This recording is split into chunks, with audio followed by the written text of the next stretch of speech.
The wealthy parents who paid a college consultant to help lie and cheat their children into elite colleges have hired a prison consultant to help them deal with life on the inside. Even I can't believe I'm not making this up, but it was actually reported by CBS News. Although they may find out later I really did make it up and they mistook it for reality, whereupon I read it and mistook it for news and rewrote my own satire as a satire, which now I think about it may account for the entire news cycle for the last 10 years.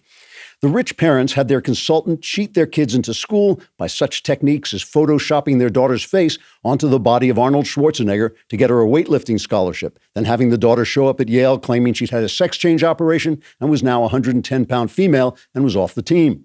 Meanwhile, Schwarzenegger was later found in a singles bar trying to pick up men since he finally had the young girl's face he always wanted. Okay, some of this I may be making up now, but I'm not really sure.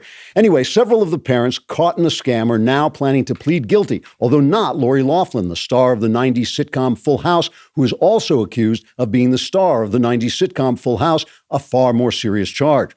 According to CBS, the parents who have pled out have hired Justin Pepperny, a former stockbroker who served prison time for fraud and now works with wealthy clients as a prison consultant.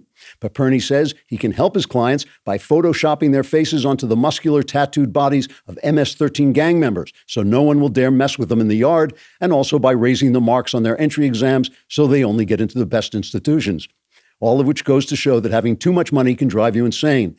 Also, reading the news can do that. Trigger warning, I'm Andrew Klavan, and this is The Andrew Klavan Show. I feel hunky-dunky, life is tickety-boo. Birds are winging, also singing hunky-dunky-doo. Ship-shaped, tipsy-topsy, the world is zippity-zing. It's a wonderful day, hurrah, hooray! It makes me want to sing. Oh, hurrah, hooray! Oh, hooray, hurrah! At this point, if Donald Trump said the sky was blue, the Democrats and the media, but I repeat myself, would declare it was brown. Adam Schiff would go on Good Morning America and declare he had seen proof positive of a brown sky, though he couldn't reveal what it was. Jerry Nadler would subpoena the president's eyeballs to demonstrate he wasn't seeing color rightly. April Ryan and Don Lemon would opine that only a white supremacist could get color so wrong. And Jim, look at me, I'm Jim Acosta, would make a complete and utter fool of himself. I'm not sure how, but somehow you can count on that. Trump says there's an emergency at the border, and the media Democrat complex spend hour after hour saying he's wrong, and if he's not wrong, he's to blame, and if he's not to blame, then look, there's a crying baby. They're full of crap. Trump's right. The situation at our border is absurd and out of control, and he's not to blame. Congress is to blame. For as long as I can remember, Republicans and Democrats both have brought the yammer, but not the hammer. They talk, but they do nothing. It's a gross insult. We have a right to have our laws respected by the people who passed them in the first place. It's a cruelty to these poor migrants who are escaping chaos and don't know the rules of the game on which they've staked their lives. It shows unforgivable indifference to our own citizens who have the right to have their communities and homes respected and to get first, second, and final dibs on whatever jobs and services America provides. And of course, it's dangerous. We have enemies who want to destroy us. Al-Qaeda, ISIS, the Democrats and the media. It looks like Trump has had it and is about to get tough, but it's an open question whether he's truly tough enough to stand up against a media that wants desperately to take him down, even if it takes the country down with him. Let's discuss in just a minute. But first, let's talk about Expressvpn. Here is a product I actually use every single day because you think that cybercrime isn't going to happen to you. You think, well, nobody wants my stupid searches and wants my information. It's not true. Hitting up on you, people like you, is just an easy way for hackers to make money. And Expressvpn secures and anonymizes your internet browsing by encrypting your data and hiding your public IP address. Expressvpn has easy-to-use apps that run seamlessly in the background of your computer, phone, and tablet, and turning it on takes only one click. It took me about 90 seconds to download this stuff, and it works absolutely great. Using ExpressVPN, I can safely surf on public Wi-Fi without being snooped on or having my personal data stolen. And for less than $7 a month, that's what it costs to get the same ExpressVPN protection that I'm using at this moment. Protect your online activity today and find out how. You can get 3 months free at expressvpn.com/Klavan. That's expressvpn.com/Klavan for 3 months free with a 1-year package. Visit expressvpn.com/Klavan to learn more. And I know what you're thinking. You're thinking, sure, that's how you spell Express. But how do you spell Klavan? It's Klavan. Tomorrow is the mailbag. How do you get on the mailbag? Go on dailywire.com, go on press the podcast button, press the Andrew Podcast Klavan. I may just be at the end of my rope here, guys. If there's just a loud gunshot, you'll know what happened. Go on dailywire.com, press podcast button, press the Andrew Klavan Podcast, press that picture of the mailbag. That's the mailbag. Ask your question. Only catch is you have got to subscribe. If you subscribe for $10 a month or $100 for the full year, you can be in the mailbag. Ask me anything you want. Ask me about religion. Ask me about politics. Ask me about your personal life. All my answers are guaranteed 100% correct. There's not even a little wiggle room in there, and they'll change your life. For the better, what do I care? We'll find out tomorrow if you send your questions in today. So President Donald is on the rampage. And I don't blame him a bit. We've got people pouring in. Whatever he was doing, it wasn't working. You can blame him for the fact that when he had both houses of Congress, he didn't move. I think that was a mistake. He made such a big fuss about this during the campaign that he should have stuck to that. He should have put it right up ahead, but he got what he could get, which was the tax cut instead, because I just don't think he could move the Congress. I think the Congress is paralyzed on this issue. It's because they don't all agree on how to do it. They can't compromise. They all are serving their base and not serving the country. It really is. It's shameful. So, he's been throwing out threats. He's going to shut the border, but he can't do that. The economy would crash. So he backs off on that. He's going to put tariffs on Mexican stuff, but not yet. Whatever he does, he runs into a wall. So apparently he has now turned to Stephen Miller, who is his big hardliner on this, policy guy. And he apparently said to him, Stephen, you are now in charge of this issue, which caused Ilhan Omar to say that Stephen Miller is a white nationalist, another Jewish white nationalist. These Jewish Nazis are all over the place. I don't think they're thinking long term. Jewish Nazis are they're not far-sighted enough. It's like the Japanese joining the white nationalist Nazis for World War II, not thinking ahead. So Stephen Miller, I don't know what is white nationalist about the guy. He is trying to protect the border. It's so annoying when people say, and this is really what Miller has been talking about, what still Stephen Miller has been talking about, is protecting Western civilization. Really drives me crazy when you say protect Western civilization and everybody says, oh, you're a white nationalist. You wouldn't know white nationalism was bad if it weren't for Western civilization. There has never been a civilization, another civilization, that thinks that race is not the main way to categorize people. Only Western civilization thinks that wrong. They think it's wrong because St. Paul said so, because there's no Jew or Greek in Christ. They think it's wrong because the Roman citizens of the Republic fought to get full citizenship, even though they weren't actually Latins, they weren't actually Romans. They fought to get citizenship until everybody was included. That's one of the reasons the Republic fell. That's why they think white nationalism is bad, because of Western civilization. You have to protect Western civilization. One of the ways you do that is that making sure that people come in, subscribe to the values and attitudes of Western civilization. So this whole thing about immigration, we should have no borders. What's the matter? Why are you so stingy with your beautiful country, which stinks? That's their attitude. How can our country be so evil that it won't let in all the people who want to get in because the country's so great? That's basically the left's position. It's all nonsense. So Trump has fired Kirstjen Nielsen, and I have to say, I think she seems to be taking the fall for the fact that things aren't working. I mean, I don't know what she can do. They have been hemmed in on every side. It's Congress who needs to close these loopholes that let people come in. All you have to do is cross the border and say, I want asylum. If you have a kid with you, they don't want to put you they don't want to confine you, because after 20 days, they have to let the kid go. So, and then everybody says, oh, you're separating the children. So everybody knows if you come in, walk in with a kid, you can steal a kid, you can borrow a kid, you can rent a kid, walk in with a kid, say, I want asylum. There's nothing they can do. They release you. You never come back. We never see you again. So Nielsen sent her resignation, but obviously she was forced out. She said, despite our progress in reforming Homeland Security for a new age, I have determined it's the right time for me to step aside. I hope the next secretary will have the support of Congress. Good luck with that, and the courts in fixing the laws which have impeded our abilities to secure America's borders and which have contributed to discord in our nation's discourse. Our country and the men and women of DHS deserve to have all the tools and resources they need to execute the mission entrusted to them. Here she is outside her home talking to the gathered press. I just want to thank the president again for the tremendous opportunity to serve this country. I'm forever grateful and proud of the men and women of DHS who work so hard every day to execute their missions and to protect the homeland. I really look forward to continuing to support them from the outside.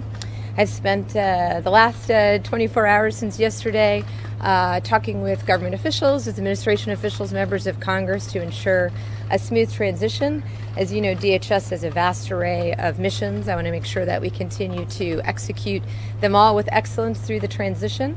I share the president's goal of securing the border. I will continue to support all efforts to address the humanitarian and security crisis on the border. And other than that, I'm on my way to keep doing what I can for the next few days. So thank you all for being here. Okay, so here's what I mean about whether Trump can stand up to the press. And, you know, I know many of you just love Trump and think he's going to roll over his opponents. But let me just make an argument that may not, you may be a little too optimistic right now. Let's see, we'll see. But remember, the problem they had was that Trump didn't change the rules about separating families. He changed the rules about who gets detained, okay? Because if you come in here and you're a criminal, they turn you around very quickly and they send you back even if you have a kid with you. But if you come in with your kid and you ask for asylum, because this is the loophole in the law, they have to give you a hearing. And it takes a longer time to get that hearing, right? Because the courts get backed up. So they put you in a containment cell, and after 20 days, according to the law, they have to get the kid out of the cell. So he's separating families, right? Trump did not create that law. He did not change it. All he did say was you no longer get a free pass if you have a kid with you, because people were using kids to bluff their way in. So he changed that rule. They keep saying in the paper, even in the Wall Street Journal, which usually gets these things right, they keep saying that he had a child separation policy. He didn't have a child separation policy. He had a detaining asylum seeker policy so that they don't slip into the country and vanish, which is what they do. Now they're coming over in such numbers that they're busing them into the interior. You think we're ever going to see them again? No, of course not. So that was the rule that he changed, okay? And Kirstjen Nielsen was the face of that policy. Listen to the press. Here is a montage of the press. I think this is from Newsbusters, yeah. This is cut number 2 of the press reacting to her resignation. You almost have to feel sorry for Nielsen. I don't feel sorry for her, but almost, because, you know, she is willing to violate the dictates of humanity, morality, and ethics. For the rest of her life, people will look at her and think, oh, that's the woman who put children in cages. That's the woman who broke up families across the border. And you know what? They'll be right. I really don't have much sympathy for Nielsen. Just to be clear, I don't have sympathy for Kirstjen Nielsen. For those of us who've spent a career in Homeland Security, there's not a lot of sympathy here for her. So I don't have sympathy for her. Some are saying good riddance. She may be leaving government, but Kirstjen Nielsen will forever own the child separation policy. Let's not forget, it was on her watch, too, that tear gas was fired across the border. Kirstjen Nielsen will always be the face of Donald Trump's family separation policy. Her legacy will be that many courts did find several of the major policies that Kirstjen Nielsen put in place to be unlawful. The face of the president's anti-immigration push. She never let the facts or the underlying data get in the way of an extreme Trump administration policy. People saying, we're glad Kirstjen Nielsen is gone. These policies have been so horrible. She's going to get what she deserved. That last guy's Jeffrey Toobin. That's the guy, I seem to remember Jeffrey Toobin got his longtime mistress. He was married. He was sleeping with somebody else. He got her pregnant. He refused to support the baby until the baby got a DNA test and they proved it was his. And then finally he was so he's making moral pronouncements on Kirstjen Nielsen. This is just appalling hypocrisy. It's pure hypocrisy. It means nothing. But let's not forget, right, when they pulled that baby crying routine, which they did when the babies were being separated. And by the way, I don't want to see babies separated. I don't want to see these children. I mean, I feel for these migrants. I think the law needs to be changed. It would take Congress 10 minutes to change the law to close the loophole. It's not Trump's fault that this is happening, and you cannot have a country without borders, and you can't protect your civilization and your people, our people, who matter more to us than their people because they are ours. You can't protect their jobs. You can't protect their services. You can't protect their communities without protecting the border. So all these people who are crying their crocodile tears for these children at the borders, and I'm not saying, you know, that's not a sad situation. It is. But they are just doing it to get at Trump. And when it happened last time, and when they showed the babies crying, and it breaks everybody's heart, right? When they show the babies crying, Trump backed down. He did. And he just could not stand the bad press. Well, now he's furious. It's his watch. People are pouring in. He made such a big deal about this during his campaign. He needs to do something. And apparently he wants to put, the other guy he wants to put in charge is this Kevin, I don't know how to pronounce his name, Kevin McAleenan, I think. He wants to now put him in DHS, and they're going to have to fire people because the law says the undersecretary has to take over for Kirstjen Nielsen. So they're going to have to do this big thing. Plus, it looks like he's written to Homeland Security saying expect big changes. So he's going to make, he's actually going to go through and kick some butt and throw some people out, do his Donald Trump, you're fired routine that he's practiced for many years on television. Here is, and that makes perfect sense. If you've got people pouring over the border, if nothing's being done, if the policies aren't working, it makes perfect sense to have a shakeup, to get things changed, to make things different. Let me just show you, just to show you where the press is going. And this is MSNBC, and I hate to use MSNBC because they are not dishonest. They are an openly leftist station. But there is a place where you've gone so far, it becomes absolutely ridiculous. So they bring in this former FBI investigator, Frank Figliuzzi, his name is, right? Here he is talking about what it means for Donald Trump to be firing people, to have a shakeup in his department.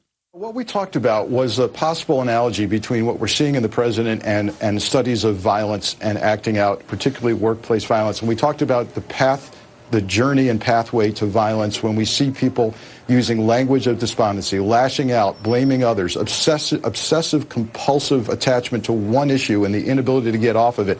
That in that case, it would be the border and security on the border and immigration. And so the question we have to ask ourselves from a behavioral sense is, are we watching a president essentially on his way to what we call a flashpoint? And are we now beginning to see him act out in the form of purging and mass firing and completely not listening to any logic? When people say to him, the law or policy is such and such, and we would be violating the Constitution or the law, and he simply dismisses it and fires people and keeps doing it. Are we essentially watching a workplace violence incident play out at the highest level of our government? And is he acting out now? And where does this go if I'm right about that?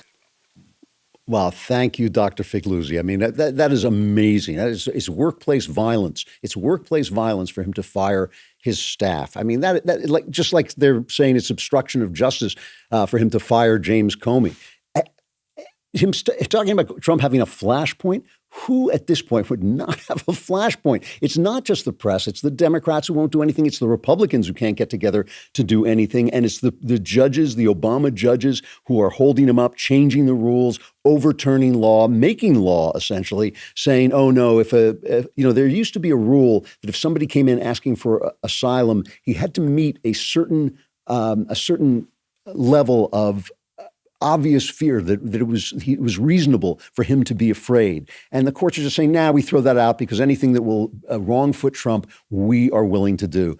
Just watching the press, just keeping your eye on the press. It's like watching, you talk about his psychological analysis of Donald Trump. How about a psychological analysis of the press? Because it is like watching a madhouse. I hate to put on The View, but The View has gotten to be kind of representative of what is happening on the press. Here is Meghan McCain and Joy Behar going after each other on the question of immigration. This is a hardline issue for people who live in border states. Many friends of mine, this is the number one and only issue. And if we sit here and act like there isn't a crisis, that it's crazy people living in border states that think that there's a crisis, is a winning ticket for Trump. Like I just said, this guy who's coming in wants to help those countries. That's the way to solve the problem. Keep them there happy or whatever. Solvent, give them a house, give them food, help them, help their children. Give a Nicaraguan Stop the house. Crime rates. Well, we've had a bunch of liberal guests who do not want to send in aid I at listen all. to you. Let me just finish. Yeah, part of your job is to listen to me. Okay, so here's the deal. Here's what's not going to happen today. We're not going to do this. But when Whoopi Goldberg is the peacemaker, you know you're in trouble. I just want to see, I'm like catfight. I think they should, come on and kind of wet T-shirts and just wrestle around in the back. That would be a view I would watch. That would be something I could actually look at. I'll probably hear about that comment, but do I care? No, I don't. But just here she is, Joy Behar, and all right, she's not anybody's idea of like the brilliant commentator, but she's talking about us paying for people to have houses in Nicaragua. I mean, come on, this is what is it about these people that they do not think about us? They do not think about Americans. They keep some of the guys on CNN are saying, well, we don't like the browning of America. As if America were a white country. When did that happen? Did somebody shuffle off all the different colored people in America while I was asleep or something? I mean, this is an incredibly mixed up country, incredibly racially mixed because we let everybody in, because we welcome everybody. That's not going to change. Nobody cares about the, the only person speaking sense about this on the left, you'll kill me for this. I know people will get it. Barack Obama. Barack Obama, he gave that I speech in Germany the other day, but he did have this remark. It's almost as if, like, now that he doesn't have to make excuses for his failed policies, now that he doesn't have to, solve the cognitive dissonance of the fact that everything he thought he knew was actually wrong. It's like he actually, a little bit of common sense comes out of his mouth. Now, this is a kind of long cut because the guy can't speak without a teleprompter. But it's worth listening to. It's worth just seeing Barack Obama, talk sense. It's like watching a dog walk on his hind legs. It's not that he does it well. It's the fact that he does it at all. Listen to this. If you're going to have a coherent, cohesive society, then everybody has to have some agreed upon rules. And there are going to have to be some accommodations that everybody makes. And that includes the people who are newcomers. The question is, are those fair? Do they, should we want to encourage newcomers to learn the language of the country they're moving to? Of course. Does that mean that they can never use their own language? No, of course that it doesn't mean that, but it's not racist to say, if you're going to be here, then you should learn the language of the country that you just arrived at, because we need to have some sort of common language in which all of us can work and learn and understand each other. It gets more sensitive, obviously, around religious issues. That becomes more challenging, and I don't have, simple solutions to all of that. But I guess what I think we have to do in order to push back against just, what are clearly racist motives of some, we can't label everybody who is disturbed by immigration as racist. Obama's a white supremacist. Who knew? Who knew Barack Obama is a white supremacist? Did anybody else play this clip? He says people should learn English, and he says the people who oppose mass immigration aren't necessarily racist. There are some in there, but they aren't necessarily racist. And he brought up, when he was talking about religion, the subtext to that is maybe it's not such a good idea to let people come into the country whose idea is they want to slaughter us all on behalf of Allah. I mean, that's basically what he's talking about. And he says he doesn't have the answer. It's a complicated question. It is a complicated question. I couldn't believe those words. If I had known he was a white supremacist, I'm ashamed of my country. I mean, that we had, for 8 years, we had this Ku Klux Klansman in office. When Spike Lee was talking about the Black Klansman, obviously, it was a coded reference to Barack Obama. It's amazing. Let me finish this way. When I talk about can Trump stand up up to the press. I'm just talking about the fact that they are going to go after him with all guns blazing. And last time, when they went into their crying baby routine, last time Trump folded. We have to remember that because it's going to be really interesting to see if he does it this time. I want to end just with just so you can see the press in a nutshell, the media, what the media has become in a nutshell. Earlier, I'm not sure if it was yesterday or last week, I played this clip of Christian Amanpour journalist talking to James Comey. I'm just going to play a little bit of it before. Let's play this. Of course, lock her up was a feature of the 2016 Trump campaign. Do you, in retrospect, wish that people like yourself, the head of the FBI, the people in charge of law and order, had shut down that language, that it was dangerous potentially, that it could have created violence, that it's kind of hate speech? Should that have been allowed? That's not a role for government to play. Even Comey is shocked. All right, so Christian Amanpour journalist is representing all journalists here as far as I'm concerned. She's a perfect example of leftist journalism in action. She doesn't support the First Amendment. It's free speech for she, but not for thee, okay? So that's who she is, okay? Now here she is parading herself as the journalist's friend. She doesn't like the First Amendment too much, not for you, but for journalists. Any criticism of journalism is a terrible thing. It's cut 7.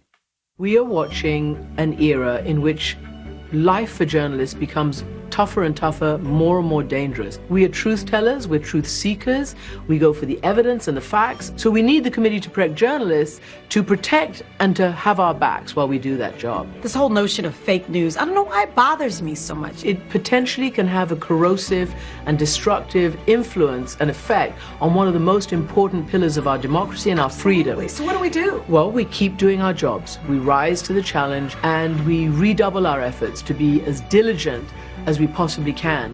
Okay, so no First Amendment for the people, but journalists cannot be criticized. We must not criticize journalists because they are the pillar. She said it. They are the pillar of one of the pillars of our democracy. All right, they're one of the pillars of our democracy. Any attempt to criticize them for the job they're doing is completely off basis. Here, courtesy of Newsbusters once again, here is Christian Amanpour interviewing Jonathan Mahler of the New York Times, a former newspaper, after Mahler wrote a hit piece on Rupert Murdoch saying what a horrible, horrible man he is. And Mahler is describing what the fact that Fox News doesn't think unbridled immigration, illegal immigration, is a good thing. And of course, you'll always notice they leave out the illegal. It's just immigration that Fox News is supposed to be against, which is completely untrue. So here is Christian Amanpour interviewing this guy. What's happening now on Fox News, which is this very sort of strongly kind of nationalist, kind of ethno-nationalist agenda, which you can also see at their outlet in Australia, Sky News Australia, where they've effectively recreated Fox News during prime time and are pushing the same sort of anti-immigrant sentiments, that we see here in the United States. Well, look, I have to, point out right now that the danger of this kind of activity, because this Sky After Dark program that you're talking about, one could say, well, look what happened. It was an Australian who went to New Zealand and massacred 50 people in 2 mosques. Yeah. Do you see the actual tangible fallout of this policy and this politics? It's unbelievable. So Fox News or their equivalent in Australia is responsible for this clown, this knucklehead in New Zealand who walks into a mosque and kills people. So let's get this straight, okay? No First Amendment for you, but First Amendment very important for the press. No criticizing the press unless it's Fox News, then they're responsible for mass murder in New Zealand. That is the press in a nutshell. That is the way they think, and that's the way they're going to come after Donald Trump. And I'm telling you, it is an open question whether he is going to stand up to them. This is something that really is under his skin now. We're going to see Trump at his Trumpiest. He is going to be ticked off. He's going to clean up Dodge at the DHS. He's going to put Stephen Miller and this other fellow in charge, these hardliners in charge. Let's see if he can take the heat, because he is walking into the kitchen. We got a great guest coming up, John Miller, who heads the journalism school here at Hillsdale College. But first, I got to say goodbye to Facebook and YouTube. Come over to dailywire.com. and subscribe. Then you can be in the mailbag. It's a little uncomfortable, a little claustrophobic, but when we let you out, you get to ask questions. I'll answer them all my answers, guaranteed 100% correct. Come over to dailywire.com and subscribe.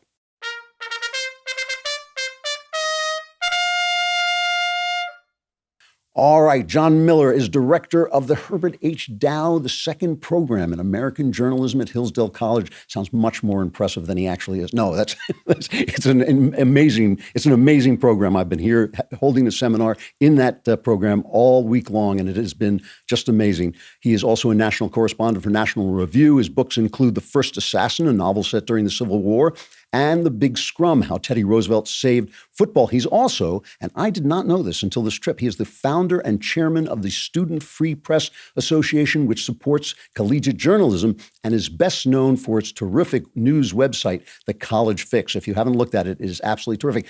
John, thanks for coming on. Thanks for having me on, Drew. It is great to see you, and I thank you so much for having me here as the Pulliam Distinguished Fellow. The idea that I'm a distinguished anything is just kind of lowers your department. But we're all surprised by the by the acceptance of this pick, and I just wanted to be here to tell you we're all looking forward to your talk tonight here on campus, and then you have your last class tomorrow, and then you have to leave, Drew. I do. I know they're going to have to drag me out of here, but I just wanted to make sure my speech was up to the to the standards. So I'm actually delivering Lincoln's inaugural address. I think that will be just wear pants tonight. That's my one request. A little different than the way I've been walking around campus up till now. So journalism. You are teaching these wonderful kids. I mean, just unbelievable kids. You're teaching them journalism. Is journalism as bad as Trump says it is, or is he out of line? So journalism is at its best and at its worst right now. We see the worst all the time. I've been listening to you for the last few minutes. This has been like a seminar in the worst of journalism. Tune in every day. We'll hear more and more about it. A lot of bad journalism out in America. There's a lot of great journalism too, and that's because it's never been easier for us to get our hands on information and be able to report it. I remember when I was a young reporter in Washington D.C. I lived out there for 20 years. If you wanted to get the senator's statement, you didn't just log on to a website and have it, 30 seconds later. You had to call over there, hope to get the right person, ask, would you please fax it to me, and then walk over to the machine, and which, by the way, was really high tech, and we were all delighted to have fax machines, and then comes off on this bad paper that rolls up on you and all that kind of stuff. It was hard to do this stuff. I mean, I shouldn't say it was hard, it's tedious to get this information, but now we have so much at our fingertips, and a lot of it's good. Another problem, though, is a lot of it's bad. And one of the things we have to teach young people especially is how to discern the good from the bad and how to go through it and know what's a good source and what's not, and what's a true fact and what's a lie. It can't be right. It's got to be something like 90% of mainstream journalists are now Democrats. And when I say mainstream, I'm talking about the networks. I'm talking about the Times and the Washington Post and major sources, certainly CNN.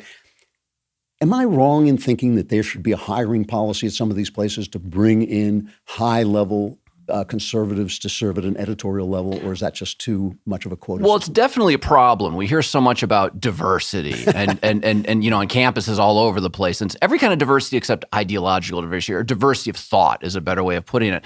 And one of the best things newsrooms can do right now is think about hiring people who think a little bit differently from the herd mentalities you see there right now. And it's not about bringing bias into the newsroom. It's about bringing people with different kinds of perspectives, so that when some politician wants to raise the minimum wage and every Democrat starts jumping up and saying, yay, living wage, and so on and so forth, there might be someone in the room who says, what about jobs? And what about jobs for young people? And what's this going to mean for some poor kid who needs a starter job to learn that you need to show up on time and dress appropriately and how to make change and that sort of thing? Will that job be available for that person if we increase the minimum wage? Just those kinds of questions coming up would help coverage so much. Yeah. So yeah, I think they ought to think about bringing in people like that. When students come here, and some of these students actually want to go on to be journalists, and they actually do go on to be journalists. When they come here, what are you thinking? What are you thinking you have to teach them first? What are the ABCs that you want to teach them? Well, first and foremost, when you come to Hillsdale College, what you're getting is a traditional liberal arts education. Okay. And a lot of people, if they want to go into the media, if this is a career aspiration they have, they'll go to another school and they'll major in journalism. And that's a really bad idea. You should major in an actual academic subject, something like biology or economics or history or what have you. I have a young woman who's on campus right now, and she has a bright future in journalism ahead of her. And one of the first times I met her, I said, what do you want to do when you grow up? And she said, I want to be an economics reporter.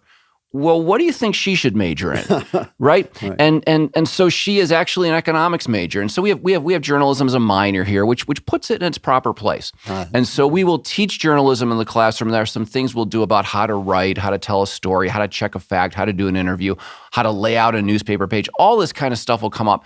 But first and foremost, if you want to learn this, you need to do it. The way you learn journalism is by doing journalism. So we have a campus paper, you work on that. We have a campus radio station. If you want to learn to be a good talker, sit in front of a microphone and try it for a little while, right? You'll make all kinds of mistakes, but you'll get better and better and better, and suddenly you can do it.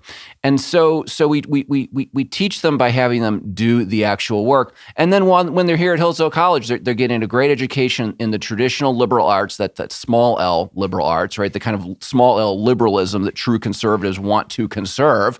But they're learning all kinds of appropriate things in the classroom, and then they can take that knowledge and bring it into the workforce and bring it into the newsrooms. You know, one of the things I feel there's a tremendous need for people who gather facts, for people who actually go out and cover stories and get the facts. I mean, it's an actual craft. It's something you have to learn how to do. And I was there. I was in journalism when they came in and gutted a lot of the facility for doing that. There is now such a demand, an economic demand for opinion journalism, for people to sit and talk and have opinions. But the problem is when you're, when you're 20 or something, you don't really know enough to have any opinions. And once you become successful as an opinion giver, you never want to go on and learn that trade. You get somebody like Michael Knowles, who I don't even think you should be let to wander free, let alone voice his opinion. But seriously, how do you keep people from being sucked into that tremendous industry of opinion journalism? So you're right. There's a kind of narcissism to it about how everybody should know my opinion, right? And there's a sort of egotism that attaches to that, and I try and destroy it in these young people when they come here and think that way. And not all of them do, but there's often a compulsion that I want to be a media star, I want to be a pundit on some TV station, I want to give my opinion, have people listen to me and applaud when I speak it, that sort of thing. What I tell them is a thing I learned as a writer for National Review and being in that industry for so long, which is the best opinion journalism is driven by good reporting. Mm-hmm. And the most valuable thing you can do, unless you're a genius like Charles Krauthammer, who knows how to put everything or used to know how to put everything in context and deliver a good opinion that informs us all, no matter what you think about some subject.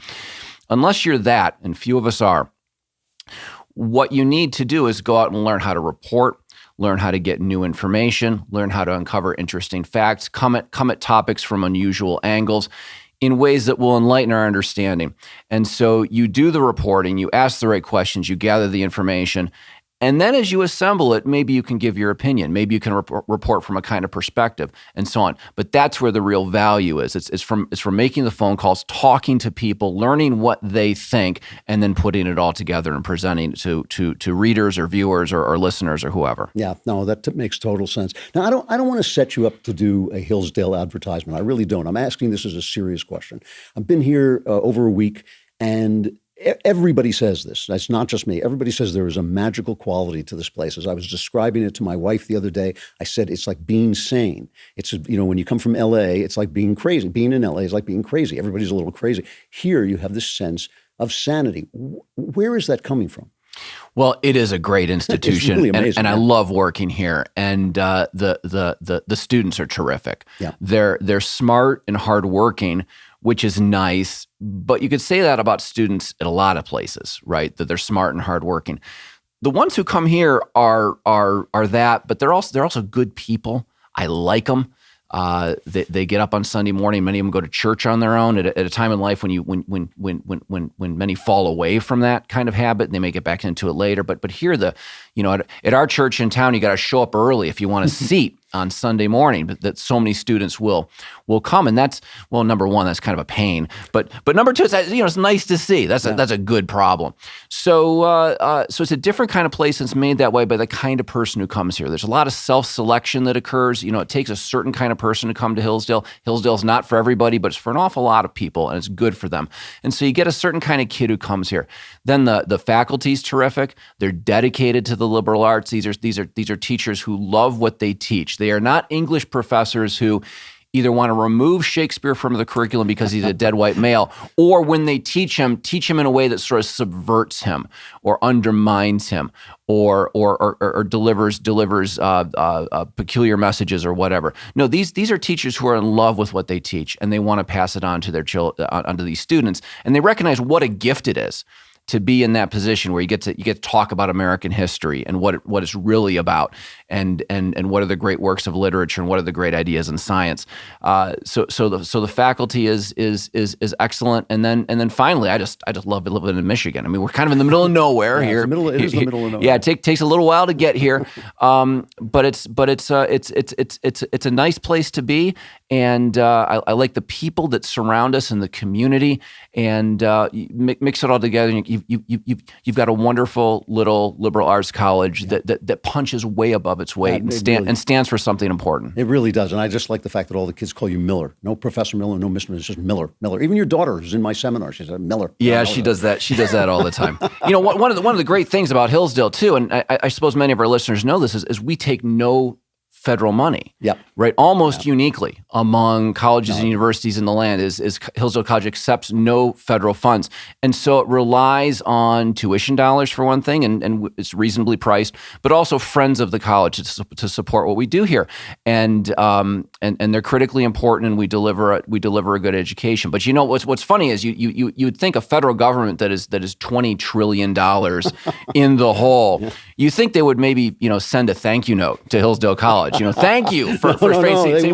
They want you in debt to them. But they really, they try every way they can to regulate this place, and the college has to defend itself constantly. And not taking federal aid, it allows us to have a tremendous amount of freedom and educate students the way they ought to be educated, and the way the college has been doing it since 1844, which, by the way, is a lot older than the Department of Education.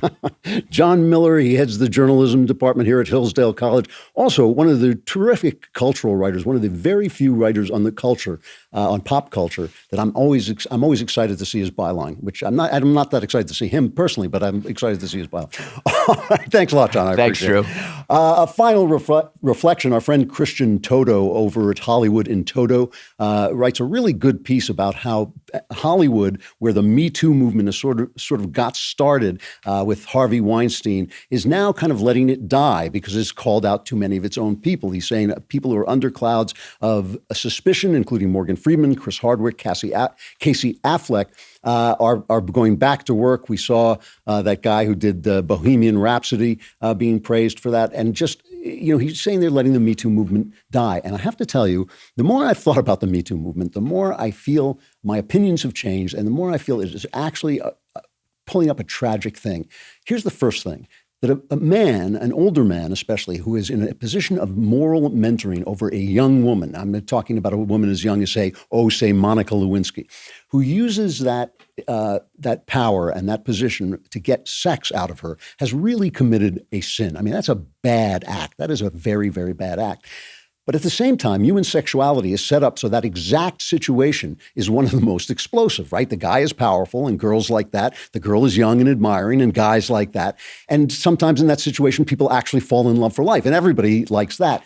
So the point is, to take a very explosive situation like that, you need rules. You need rules for the way that people treat each other. And the problem we have, and the thing that makes Me Too so tragic, is that those rules went away. Those rules went away, and I personally blame the feminist logic, which is not logic at all. You want to say that women need men to take care of them, but they don't want to say women need men to take care of them. You want to say women need to be treated as full and free adults, but then if they give their consent to what, like Monica Lewinsky did, to what is essentially an abusive act, then how is the guy to blame if she gave her consent? I mean, many of these cases that come up, these Me Too cases, are not rape cases. They're cases where an actress wanted a job, or where she's thought, where a secretary thought, well, it's the boss, I better give in. That's a choice that everybody makes. I think the feminists has taught us that it's virtuous to lie about the sexes. It's virtuous not to tell the truth about the differences between men and women, and therefore we cannot make sensible rules about the way we should treat each other. I think the Me Too movement, as I've said from the very beginning, has a point. It has now been twisted and corrupted to use it for politics, to get at a Brett Kavanaugh, but to let the guy in Virginia, the assistant mayor, the vice mayor and vice governor, in Virginia, go free. Nobody's going after him. It's some very substantial charges for some very substantial charges. And I think that feminists and the left have so destroyed the rules of sexual engagement that what always happens is it's the weak who suffer. It's the person who is second on the totem pole who gets really put in a bad position. And I think it's a shame. I think really it is, because the Me Too movement has a lot to say and a lot that should be and maybe we should stop listening to the feminists and change the rules. Mailbag tomorrow. I'm Andrew Klavan. This is The Andrew Klavan Show. I will see you then. Oh, hooray, hurrah. The Andrew Klavan Show is produced by Robert Sterling. Executive producer, Jeremy Boring. Senior producer, Jonathan Hay. Our supervising producer is Mathis Glover, and our technical producer is Austin Stevens. Edited by Adam Sayevitz. Audio is mixed by Mike Cormina. Hair and makeup is by Jesua Alvera. And our animations are by Cynthia Angulo. Production assistant, Nick Sheehan. The Andrew Klavan Show is a Daily Wire production. Copyright Daily Wire 2019. Hey guys, over on the Matt Walsh Show today, Mayor Pete is the trendy Democrat presidential candidate of the week. And he's been out there saying a lot, including accusing evangelical Christians of hypocrisy. But then he claims to be a Christian while supporting late-term abortion. Is that hypocritical? Yes, of course it is. We'll talk about that. Also, Cory Booker has introduced a slavery reparations bill. So we will discuss the left's constant efforts to cure injustice with more injustice. And finally, a very important question. Is it okay for parents to use leashes on their children? I've noticed that this practice is becoming more and more common, and we will talk about that as well today over on the Matt Walsh Show.